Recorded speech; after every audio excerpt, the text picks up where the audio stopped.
Un día que ninguno de ellos olvidaría jamás. Alguien dentro del área de búsqueda dio la voz. Al principio fue tenue, más curiosidad que pánico. En cuestión de segundos, el lugar se transformó. Las radios crepitaron con voces frenéticas. Oficiales, voluntarios y equipos forenses convergieron en un solo punto. Un investigador describiría más tarde el momento como totalmente surrealista. Como si el tiempo se hubiera ralentizado y el peso de meses de desesperación se hubiera invertido de golpe en un solo latido. Con cuidado, con respeto, lo que habían descubierto fue levantado y trasladado al cuidado de la oficina del forense. Los equipos forenses trabajaron con un silencio reverente, sin suposiciones, sin titulares. Solo paciencia, protocolo y una esperanza silenciosa. La confirmación llegó en cuestión de días. Los registros dentales confirmaron lo que todos temían, pero ahora debían afrontar con carácter definitivo. Era Jennifer Black. Queridos espectadores, en este canal descubrirán las historias de crímenes más impactantes, reales y estremecedoras. Si no quieren perderse ningún caso, suscríbanse ahora y no olviden dejar su me gusta. Su apoyo nos ayuda a seguir contando la verdad. En los frescos días otoñales teñidos de tonos dorados de 2001, la apacible ciudad de Grand Junction, Colorado, una modesta comunidad familiar situada aproximadamente a 200 millas al suroeste de la bulliciosa ciudad de Denver, se vio sacudida por un misterio inquietante y desconcertante que mantendría a la región en vilo durante meses. Lo que comenzó como un martes ordinario, pronto evolucionaría hasta convertirse en una de las investigaciones más desconcertantes y cargadas de emociones jamás llevadas a cabo en el área. En el centro de todo estaba Michael Black, un veterano de la Marina de 38 años que, después de servir a su país durante una década, había hecho la transición a la vida civil con aparente facilidad y éxito. Considerado ampliamente como un profesional dedicado y un hombre de familia, Michael ocupaba un respetable puesto como gerente de producción en Amitech Dixon, una empresa industrial local conocida por su fuerza laboral estable y su participación en la comunidad. Vivía con su esposa, Jennifer Black, de 34 años, diseñadora gráfica a tiempo parcial y miembro activa de la PTA, y con su enérgica hija pequeña, Abby, quien acababa de comenzar el jardín de infancia. La familia residía en una casa suburbana de 2 pisos, cuidadosamente mantenida, situada en un tranquilo callejón sin salida, donde los vecinos se saludaban rutinariamente y rara vez cerraban con llave sus puertas. Por todas las apariencias externas, su vida parecía estable, segura e incluso envidiable. Pero todo cambió la tarde del 13 de noviembre de 2001. A las 4:20 de la tarde en punto, Michael realizó una llamada al 911 que se convertiría en el catalizador de un drama en desarrollo lleno de preguntas crecientes y descubrimientos inquietantes. Su voz, según se informó, temblaba mientras explicaba que acababa de regresar del trabajo y había encontrado la casa en un desorden que no tenía sentido. Objetos tirados, cajones abiertos y un silencio inquietante. Lo más perturbador de todo, su esposa y su hija no estaban por ninguna parte. La policía respondió con rapidez, llegando a la escena con urgencia y cautela. Dada la incertidumbre de la situación y la posibilidad de que un individuo peligroso aún estuviera dentro, los oficiales entraron en la casa con las armas desenfundadas, registrando sistemáticamente cada habitación. Lo que encontraron, o más bien lo que no encontraron, fue profundamente inquietante. No había señales de entrada forzada, ninguna ventana rota, ninguna puerta pateada. La casa estaba extrañamente intacta en muchos lugares, tan limpia que resultaba sospechosa, y aún así contenía pistas de que algo había salido terriblemente mal. En el dormitorio principal, una caja de joyas abierta yacía abandonada sobre la alfombra, con su contenido esparcido de manera descuidada por el suelo. A primera vista, esto parecía apuntar a un robo, pero esa teoría comenzó a desmoronarse rápidamente bajo una inspección más detallada. Los oficiales notaron la ausencia de otros indicadores comunes de un robo. Los aparatos electrónicos de valor no habían sido tocados. Objetos valiosos permanecían a la vista y, lo más curioso, no había señales de una pelea. Ningún mueble volcado. Ninguna lámpara rota. Ninguna cama desordenada ni cortinas rasgadas.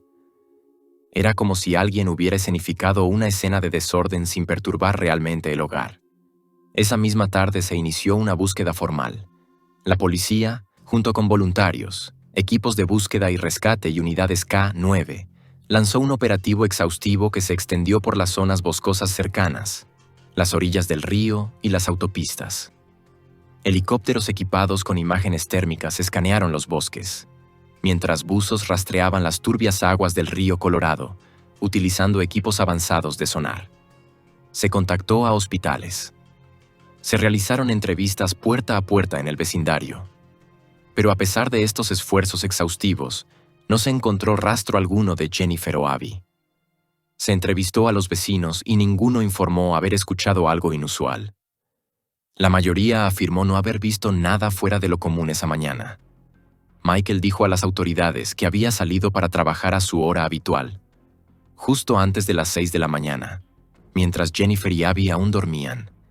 Dijo que intentó llamar a casa alrededor del mediodía, pero no obtuvo respuesta. Eso le pareció extraño, aunque no alarmante en ese momento. No fue sino hasta que cruzó la puerta principal y vio la inquietante escena dentro que se dio cuenta de que algo andaba terriblemente mal. Inicialmente, los investigadores se inclinaron hacia la idea de una invasión doméstica que posiblemente había escalado hasta convertirse en un secuestro. Parecía plausible, hasta que comenzaron a analizar los detalles. Las inconsistencias empezaron a acumularse. A pesar del supuesto robo, no se había tomado nada de valor sustancial. Se habían tocado las joyas, sí, pero muchas permanecían allí. No había huellas dactilares extrañas, ni evidencia de ADN, ni manchas, ni signos de una alteración física. Las alfombras estaban impecables. Los pasillos y el garaje estaban inmaculados. Sin embargo, un detalle extraño llamó la atención.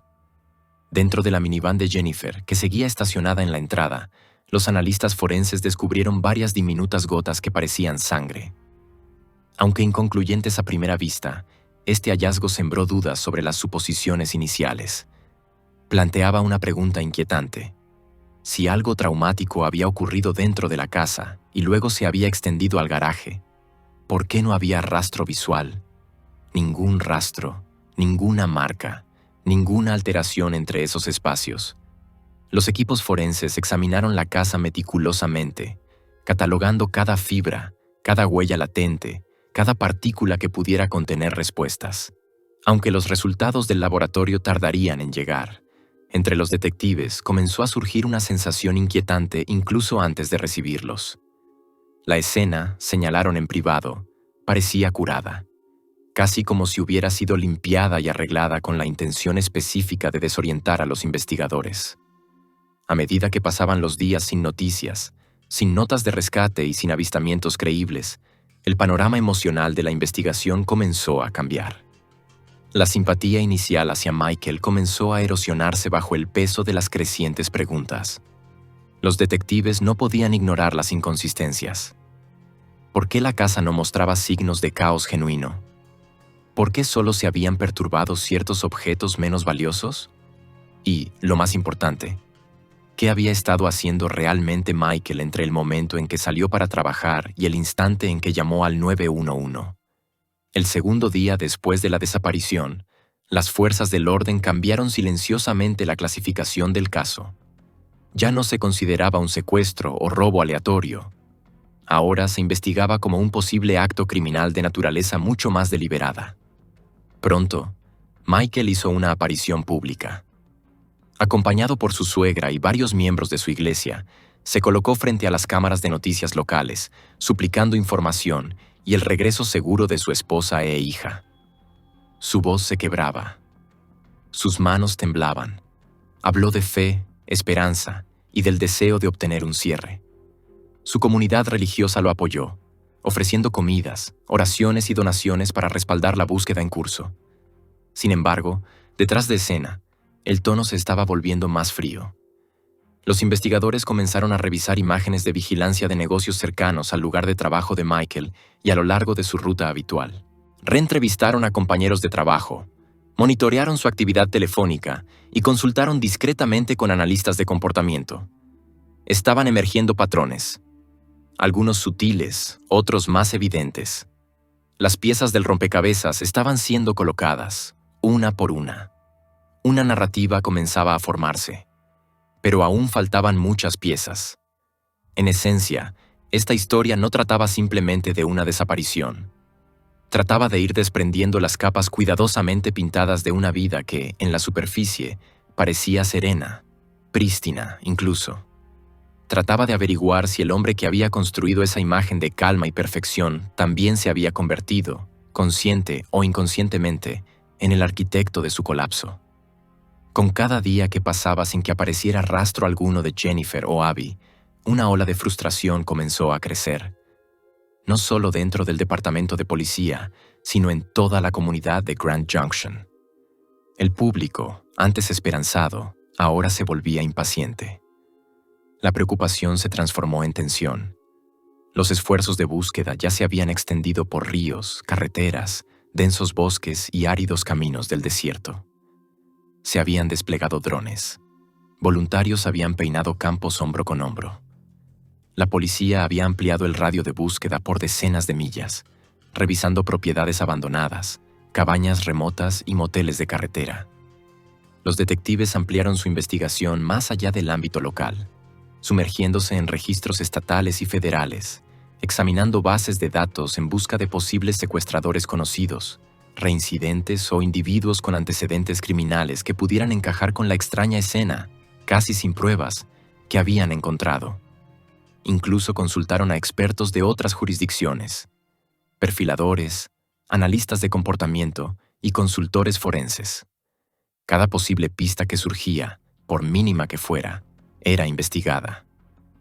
Pero todas terminaban igual, en un callejón sin salida. Entonces, algo cambió. Al transcurrir el tercer día sin un solo avance creíble, los investigadores decidieron que era momento de llamar nuevamente a Michael Black para interrogarlo con mayor profundidad. Ya no era un trámite, era una estrategia. No buscaban confirmación, buscaban contradicciones.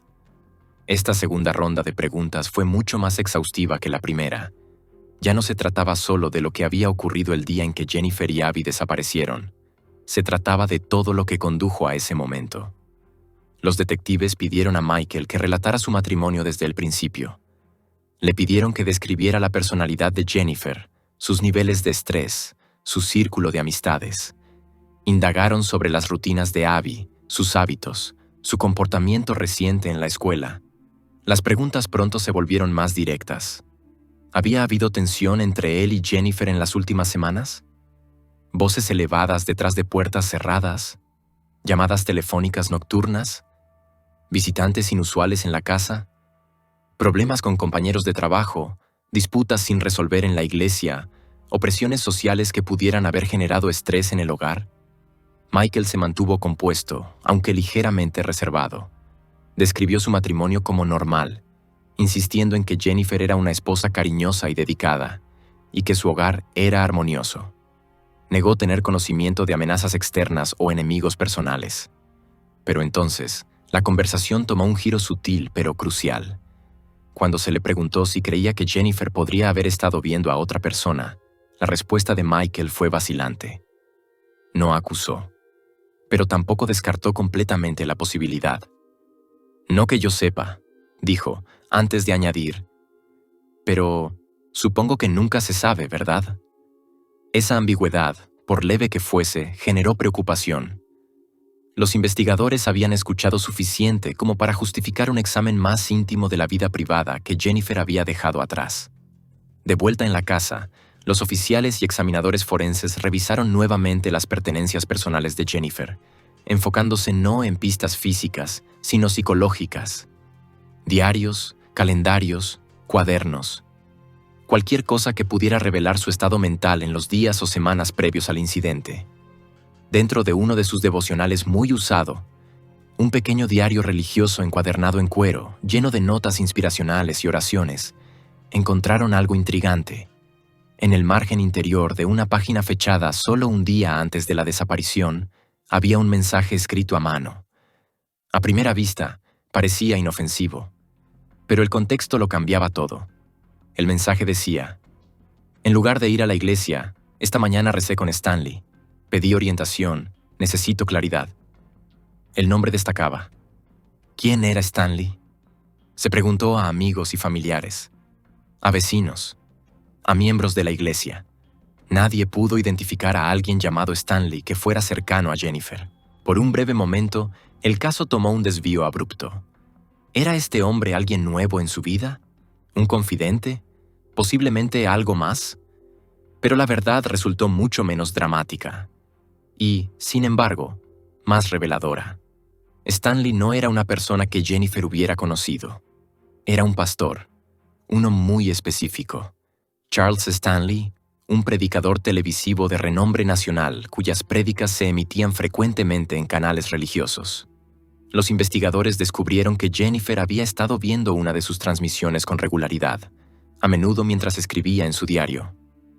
El sermón que se emitió 2 días antes de su desaparición era emocionalmente intenso. En él, el pastor Stanley condenaba el consumo de material explícito y hablaba sobre el efecto corrosivo que tales hábitos podían tener en los matrimonios y familias cristianas. El mensaje era claro. Los vicios secretos podían deshacer incluso los vínculos más fuertes. Esa revelación añadió una nueva perspectiva a la investigación. Los detectives dirigieron su atención a la computadora familiar. El equipo de análisis digital comenzó una inspección meticulosa de los discos duros. Lo que descubrieron no proporcionó prueba directa de un acto criminal, pero sí empezó a dibujar un retrato más complejo de Michael Black. Escondidas en lo profundo de carpetas archivadas, encriptadas y enterradas bajo múltiples capas de rutas de archivo poco obvias, había cientos de imágenes para adultos, muy lejos de lo que podría considerarse casual o accidental. Los archivos abarcaban varios meses e incluían marcas de fecha que coincidían con momentos clave en la historia reciente de la familia. No había evidencia que sugiriera infidelidad en el sentido tradicional. No había aplicaciones de citas ni mensajes intercambiados, pero la naturaleza del contenido sugería algo que fácilmente podría generar una brecha entre los esposos, especialmente en un hogar que enfatizaba fuertemente la fe y la conducta moral. Luego llegó el segundo hallazgo. Dentro de esa misma búsqueda digital, los investigadores encontraron un borrador guardado de un correo electrónico. Nunca había sido enviado. La marca de tiempo decía 3:58 de la tarde del 13 de noviembre, solo 22 minutos antes de que Michael llamara al 911. El correo era breve pero cargado emocionalmente. En él, Michael expresaba arrepentimiento. «Lamento cómo resultaron las cosas hoy», había escrito. «Ojalá pudiéramos hablar de esto sin que se salga de control». Esa única frase atravesaba la imagen que él mismo había presentado durante su entrevista inicial, la de un hombre que simplemente regresaba a casa y se encontraba con una pesadilla inesperada.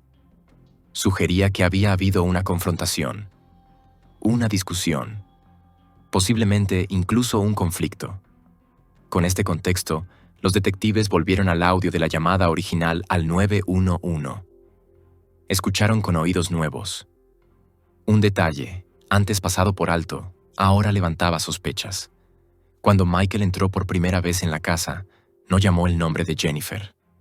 No corrió escaleras arriba para revisar la habitación de su hija. No sonó confundido ni frenético. Solo después de que la operadora le preguntara específicamente por su hija, se dirigió al dormitorio de Abby. Esa vacilación les pareció extraña, antinatural. Un padre que vuelve a casa y no encuentra a su familia normalmente actuaría de manera instintiva, emocional, desesperada. Se aplicó más escrutinio a los mensajes de voz que Michael había dejado ese mismo día. Uno de ellos, enviado alrededor de las 3 de la tarde, tenía un tono ansioso. En él, Michael expresaba preocupación porque no lograba comunicarse con nadie en casa. Sus palabras estaban teñidas de inquietud, pero lo que destacaba era su falta de acción. En lugar de ir directamente a su casa, un trayecto de solo 6 minutos, se quedó en el trabajo. Dejó un mensaje de voz y siguió con su jornada. Ese detalle molestó al equipo investigador. Las inconsistencias ya no eran anomalías sutiles. Se habían convertido en una pila creciente de señales de alerta. Para los detectives que trabajaban en la desaparición de Jennifer y Abby Black, Cada nuevo resultado de pruebas añadía más preguntas a un caso ya tenso bajo la presión de la incertidumbre y el escrutinio público. Los resultados de laboratorio finalmente habían llegado. El ADN recogido de las áreas principales de interés, el dormitorio principal y el interior de la minivan de Jennifer, contenía únicamente su material genético. No había ADN externo presente. Aún más preocupante, no había rastro alguno del ADN de Abby en ninguna de esas ubicaciones clave, algo que inquietó profundamente a los investigadores. A los expertos forenses que revisaban los datos les resultaba cada vez más difícil imaginar un escenario en el que la niña hubiera desaparecido sin dejar ni un solo indicio. Los expertos que analizaron la escena dieron su opinión profesional. Basándose en la distribución del patrón de sangre y en la ausencia de marcas defensivas, era muy probable que Jennifer hubiera sufrido un evento fatal.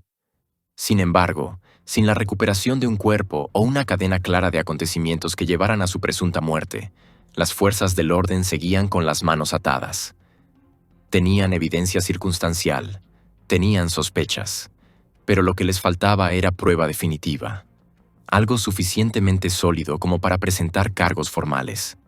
Y así, Michael Black seguía siendo un hombre libre. Pero ya no era visto con la misma neutralidad. Oficialmente, no estaba acusado. Extraoficialmente, era el centro de todo. Bajo una vigilancia constante pero sutil, era observado a distancia. Los investigadores seguían sus movimientos, sus llamadas, su actividad en línea. Cualquier cosa que pudiera insinuar un paso en falso. Luego, justo cuando el caso parecía estar a punto de deslizarse hacia el silencio, surgió un avance. Pero no el que nadie había predicho. Casi 3 meses después de la desaparición, mientras revisaban las grabaciones de vigilancia del edificio en el lugar de trabajo de Michael, Amitek Dixon, los detectives notaron algo fuera de lo común. Las imágenes mostraban a Michael, en múltiples ocasiones, sacando muebles de oficina y cargándolos en su vehículo. Sillas, pequeños archivadores, una plastificadora, algunas herramientas básicas. No eran artículos de gran valor, pero lo suficiente para despertar sospechas, especialmente porque no había recibido autorización formal para retirar nada. Los investigadores informaron de esto a la gerencia de Amitek Dixon. La respuesta fue inmediata. Michael nunca había recibido permiso para llevarse nada. Era una clara violación de la política de la empresa. En los documentos, técnicamente era hurto menor, pero para el equipo investigador era más que eso. Era un detalle revelador de carácter, evidencia de duplicidad en un hombre que públicamente se presentaba como recto, espiritual y equilibrado. Para los detectives, esto representaba una ventaja psicológica. La imagen estaba comenzando a cambiar. ¿Qué más podría estar ocultando Michael bajo ese exterior compuesto y respetable? Michael fue llamado para otra ronda de interrogatorios. Esta vez, la sesión no trataba simplemente de líneas de tiempo ni de hechos técnicos. Era una olla de presión psicológica. Los investigadores se concentraron en las crecientes contradicciones en su comportamiento, los vacíos en su relato, la falta de emoción, la calma inusual que había mantenido desde el principio. Durante horas, regresaron a sus relaciones, su matrimonio, su hija, sus hábitos. Preguntaron sobre los archivos ocultos encontrados en la computadora familiar, el correo electrónico no enviado lleno de arrepentimiento, la falta de urgencia en su llamada de emergencia inicial. Presionaron y esperaron, buscando un desliz. Fue durante la 8ª hora, bien pasada la puesta del sol, en una sala que había quedado quieta y cargada emocionalmente, cuando Michael, aparentemente atrapado en su propio cansancio, levantó la vista y preguntó algo que heló el ambiente. ¿Cuál es la diferencia entre homicidio en primer y segundo grado? La pregunta quedó suspendida en el aire, pesada y directa. No estaba formulada como curiosidad legal. Fue susurrada con la intensidad silenciosa de alguien que evalúa escenarios mentales. Para los investigadores, fue un momento en el que la máscara cuidadosamente construida se quebró, aunque fuera solo por un segundo. La atmósfera cambió. La tensión se espesó. De inmediato, los detectives se inclinaron hacia él, con voces bajas pero firmes. «Michael, ¿dónde están Jennifer y Abby?» Pero la ventana se cerró tan rápido como se había abierto. Él se recostó, ajustó su tono y se retiró emocionalmente. No ofreció respuesta, ni admisión, solo silencio. Aún así, uno de los detectives veteranos presentes comentó después que había habido un destello, solo un momento, en el que la voz de Michael tembló con algo sin protección. Una fracción de emoción que rompió el estoicismo. No fue suficiente para una confesión, pero sí para confirmar lo que muchos en el equipo ya creían. Michael cargaba con un peso que no estaba listo para soltar. Pasaron 10 horas, luego 12, pero Michael no dio nada. Se le permitió marcharse, sin cargos. Sin embargo, las sombras que lo seguían crecieron más oscuras, más marcadas. La comunidad comenzó a notarlo. Amigos que antes hablaban en su defensa guardaron silencio. Algunos evitaban el contacto visual. Otros dejaron de devolver sus llamadas. Luego llegó otro giro. A la mañana siguiente, los oficiales llegaron al nuevo apartamento de Michael. Era un seguimiento rutinario respecto al mobiliario retirado de Amitech Dixon. Tocaron la puerta, sin respuesta. Llamaron su nombre. Nada. Después de varios intentos, creció la preocupación. Contactaron al administrador del edificio para obtener acceso. Dentro, el apartamento estaba silencioso. Demasiado silencioso. En el baño, encontraron a Michael en la bañera. Sus muñecas tenían marcas, pero las heridas eran superficiales, levísimas. Se llamó a los servicios de emergencia y los paramédicos lo trasladaron rápidamente al hospital. Después de una evaluación, los médicos confirmaron que sus lesiones no ponían en peligro su vida y no requerían atención prolongada. Para los investigadores, el incidente parecía performativo.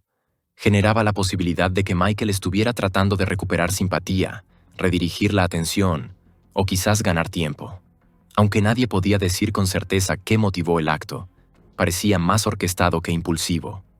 Ahora, casi 4 meses completos desde que Jennifer y Abby desaparecieron, el caso estaba en un limbo agonizante. El interés público se había enfriado, pero las fuerzas del orden permanecían discretamente decididas. Los fiscales revisaban la evidencia una y otra vez. Pero sin restos físicos o un avance claro, sus manos seguían atadas. En un último esfuerzo por avanzar, el departamento organizó una búsqueda masiva coordinada a principios de abril. Más de 200 voluntarios se unieron a las autoridades. Perros fueron traídos de condados vecinos. Vehículos todoterreno y drones cubrieron terreno más rápidamente. Se trazaron mapas. Se dividieron áreas en cuadrículas. Durante 10 días consecutivos, peinaron bosques, cauces de ríos, cañones y edificios abandonados. La esperanza latía en cada equipo de búsqueda.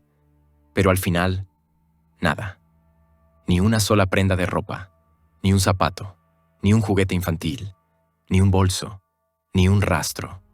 La sensación de frustración se volvió casi insoportable. Los detectives hacían turnos rotativos, agotados emocionalmente, pero reacios a abandonar el caso.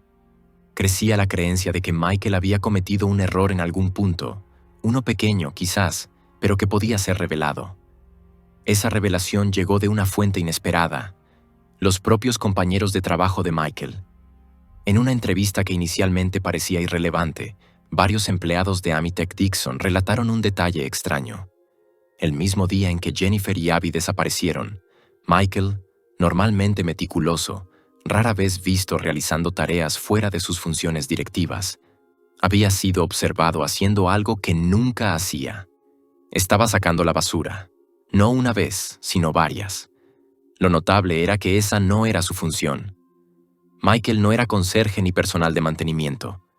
Nunca se involucraba en las operaciones del edificio. Entonces, ¿por qué ese día? Lo que inicialmente parecía un acto menor, un hombre sacando la basura, de pronto adquirió una enorme y escalofriante importancia. Para los detectives, que ya trabajaban con una corazonada, esa simple tarea rutinaria se desenvolvió en algo mucho más trascendental.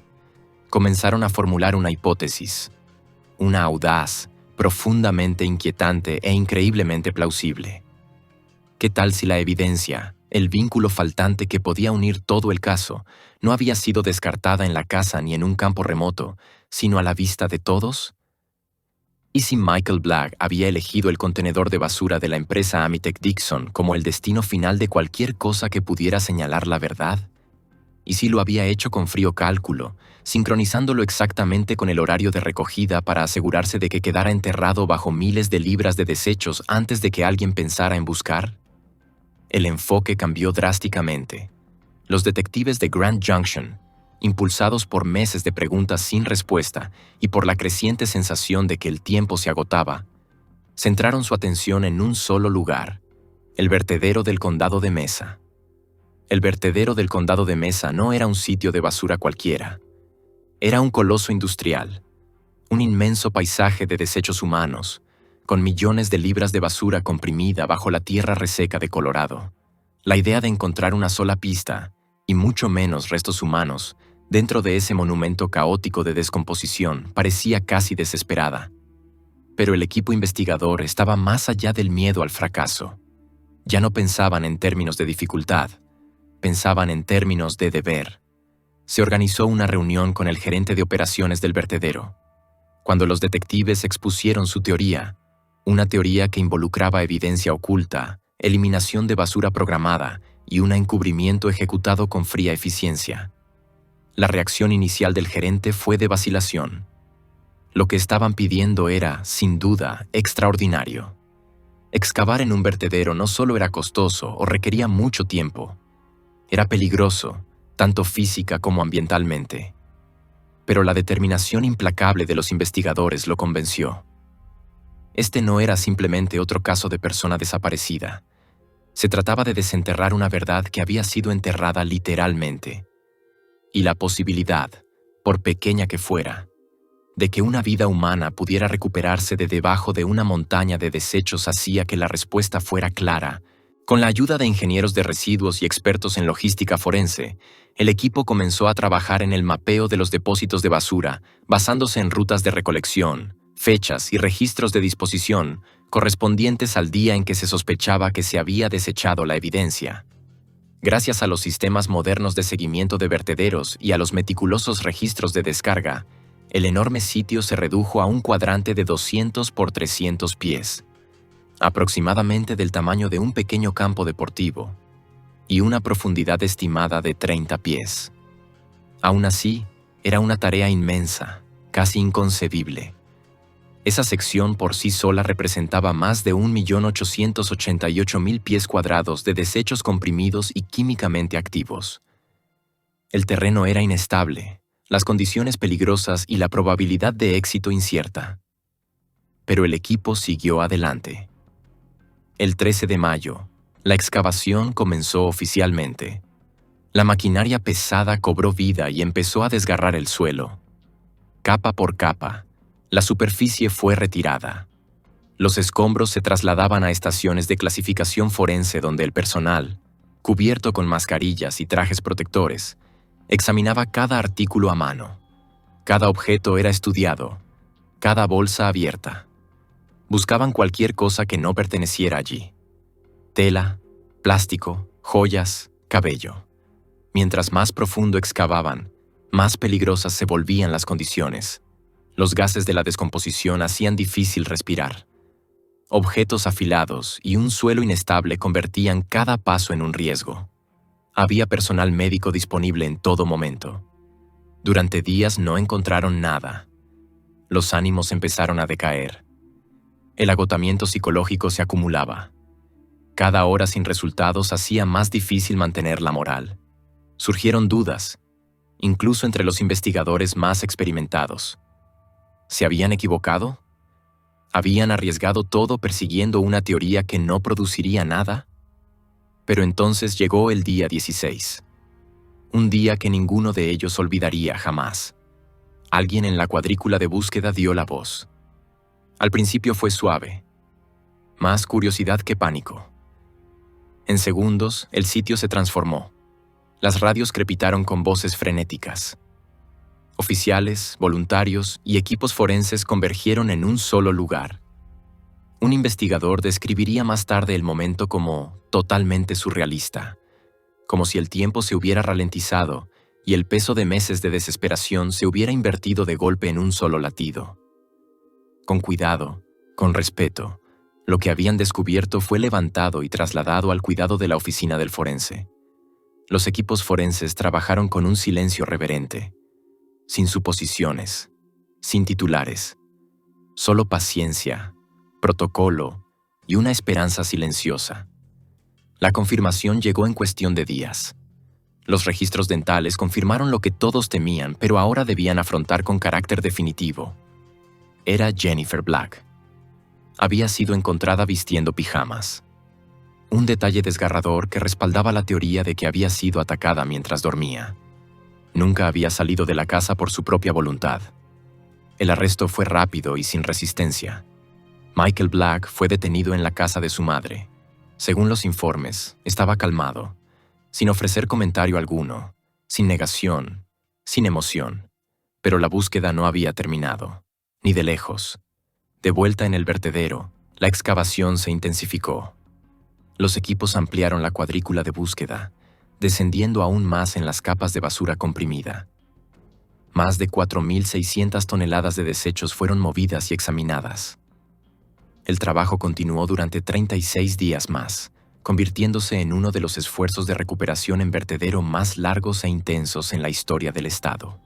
Pero Abby, la hija de Michael y Jennifer, nunca fue encontrada.